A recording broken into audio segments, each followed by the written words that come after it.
Good morning, Mr. Chair and members. AB 1903 is simple. It came out of a very simple situation that happened in my community.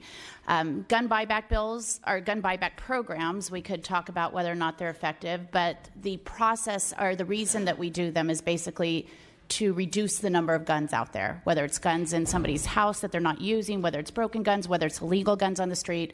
It is a don't ask any questions, turn in guns. In my district, while these guns were being turned in, they were getting gift cards for retailers, sometimes, that sold guns and ammunition.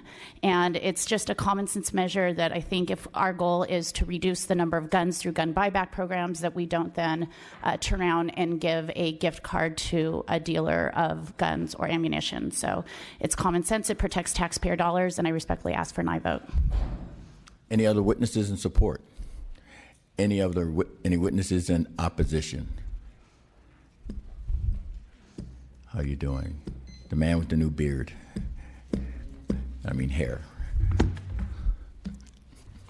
Mr. Chairman, members of the committee, Craig DeLuz on behalf of the Firearms Policy Coalition. You know, oftentimes we see these measures introduced and they're called common sense.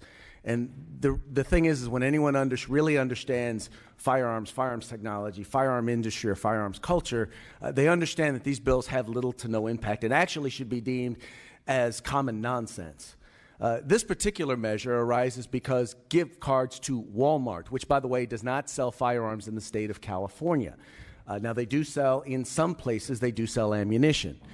The challenge that we have with this, first of all, is just, and I think everyone can agree there's questions as to whether or not gun buyback programs work. Well, maybe there aren't. I know that there's enough information, as is provided in our letter, that demonstrates they are not, in fact, effective. But the other challenge that we have with gun buyback programs, it is literally a way for criminals to dispose of firearms that has been used in the commission of a crime with absolutely no consequences and no questions asked. We believe that this measure should at the very least be amended to require the recording of signatures, of serial numbers and information, ballistics information on these firearms to determine whether or not they are involved. They have been involved in any crime. But with that, once again, the idea of putting government money into a program that allows for weapons that are used in the commission of a crime is just ludicrous. All in the guise of saying, well, we want to reduce the number of guns, or we don't want to put an image out there that we support firearms. Well, let's just be clear. Other than those who sell the firearms, the number one profiteer or the number one group that receives the most resources from gun sales and ammunition sales is the government. The number one purchaser in the state of California of firearms and ammunition is the government.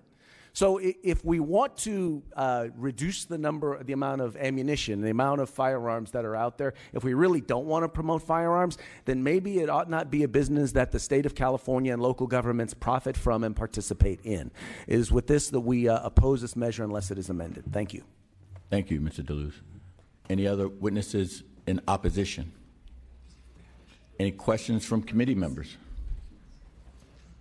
Hearing none. Mr. Cork. Well, there is one thing I heard, which is should we be getting serial numbers when we buy back guns and otherwise making sure they haven't been used in a crime? I'm not quite sure the efficacy of that, but you're not sure either. Okay. Look, I wanted to be clear. I am not here. I did not create this program.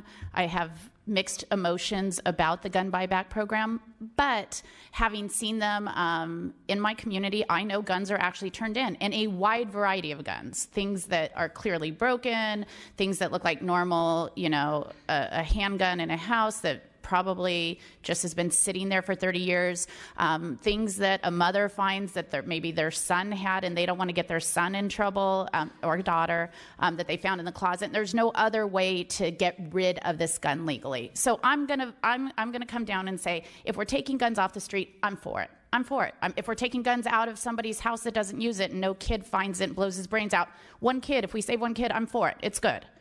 But if we're going to do that, and especially because I read a study out of Missouri, the University of Missouri, where a professor went to a St. Louis buyback, and they were giving cash at that one, and we'll deal with that later. But this is just about the the gift cards. But at that one, he interviewed people and asked what they were going to do with their cash. And a number of those folks said they were going to go buy a new firearm. So I think that that's a problem and something that we should address. But when it was so obvious, Walmart is the largest retailer in guns in the nation. They do sell ammunition in California. That just doesn't make sense that our taxpayer dollars would encourage somebody to go to a retailer that sells guns and or ammunition. And so that's the narrow focus of this bill. Thank you. Any other questions, comments? You may close. I just want to close by saying I respectfully disagree with the opponent who suggests, I guess, that our law enforcement shouldn't have guns. So with that, I don't think I'll be offering up that bill despite wanting to get guns off the street. Respectfully ask for an aye vote. Yes, and I want to, look, we have a buyback program in the city of Los Angeles, and in my district, at the Coliseum where they have a buyback program, the line goes around the corner. In fact, they run out of gift cards and money. If we could buy back all the guns, which we can't because we can't afford it, because we don't make a profit from buying these guns back.